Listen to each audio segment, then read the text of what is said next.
गरम जावा करी ना मिजाज के हर काम न कराने वाला बात महाराज के की होई फेंक दो ना लोढ़ा गुस्सा कम करो थोड़ा चूड़ी फूट जाए रंग छूट जाए तो मन रूठ जाए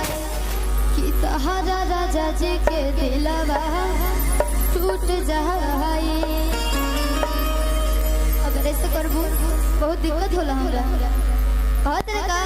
तहारा राजा जी के दिलवा टूट जाए तहारा राजा जी के दिलवा टूट जाए तावा लेखा गरम रवा करी ना मिजाज के काम न कराने वाला बात महाराज के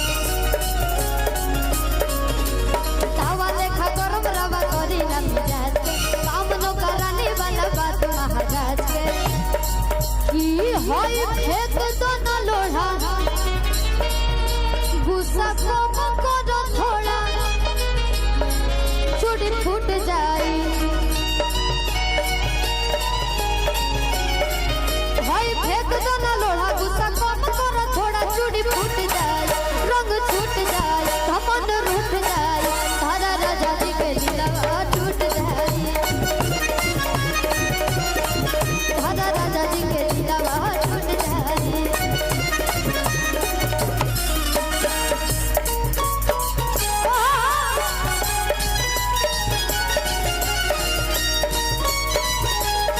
क्या बात है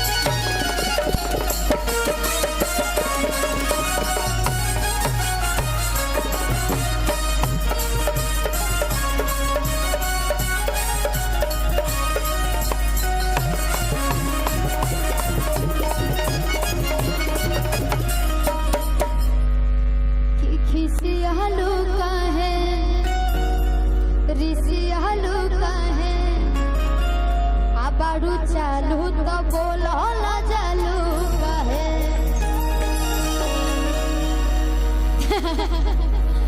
बहुत सारा गाना का रोड से बहुत बहुत आपका प्यार और आशीर्वाद दे दीजिए। अच्छा ये गाना के सुन ले बा अरे ले ले हसंत गमकवा राजा जी कि मारी मारी के घुमा पूरा गौवा राजा जी कि देखी न नदियों भी जाने लगो अतवरों के मनवा हारे लगो आरे की पौवा में पायल छमकवा राजा जी मारी मारी के घुमा पूरा गोवा राजा जी। चलिए हर गाना लोग के बीच में सुनाई लेकिन एक औरत के भाव लगल और कह दिया का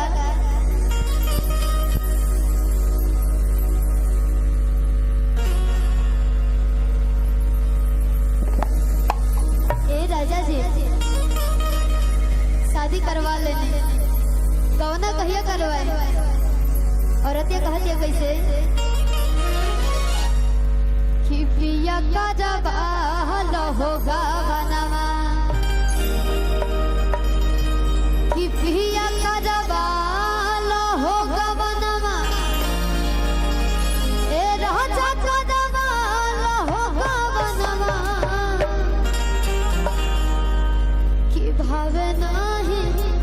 बाबा के हो भवनवा कि पिया का जवाल होगा बनवा।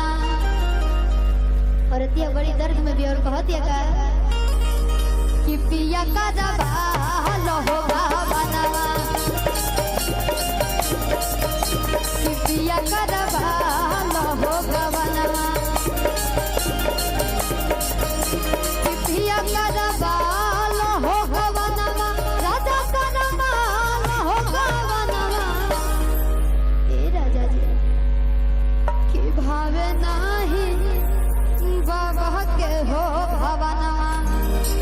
कि भावे नहीं बाबा के हो भवनवा कि पिया का जवाल हो भवनवा कूदी फेंकला गलती हो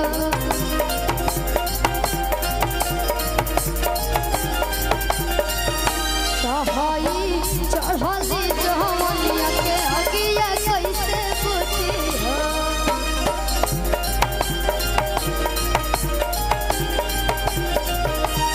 होता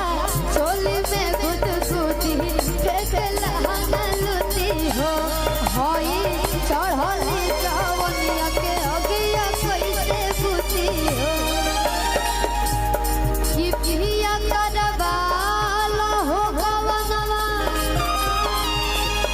ए राजा करवाला हो गवनवा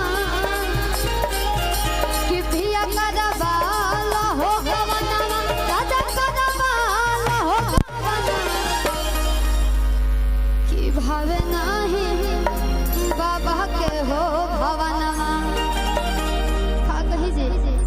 कि भावे नाही बाबा के हो भवनवा कि पिया करवा